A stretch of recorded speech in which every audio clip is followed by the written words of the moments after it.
We talked about trying to infuse high impact talent. When we had our draft board built, we spent a lot of time in saying, okay, in these 6 picks in 5 rounds, can we find a way to get 2 of our top 30?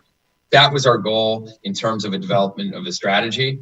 And that's what we set out to do. Obviously, the draft presented itself and we had a chance to get 3 of those top 30. But that was what we wanted to try to accomplish, to make sure that we had as much bang for our buck in a limited draft. I think we go into it knowing that, we better sign these guys, right? I think that's part of the draft, is if you take players and you can't sign them, then, we haven't done our part, because then those players don't become part of our farm system. So we go into it with the belief we can. And, I've said this many times before, we want to think about what we can do, start with yes and get to no, as opposed to starting with no and getting yes. We're all in this together. I think the whole industry is in this.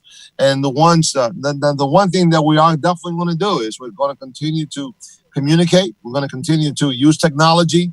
We're going to continue to do everything we can to be able to connect with the players, touch with the players, have the players be participant in his own development. We're using our taxi squad first to identify which players are going to make our 30-man roster on opening day. And then we want to make sure we're giving the proper resources to the guys that have a chance to do it. As we go forward, and once we open up our Brooklyn site, there is the opportunity that some of our younger prospects will come into camp. But I think we'll probably let the first week or 2 weeks evolve before we consider bringing any of those young players in.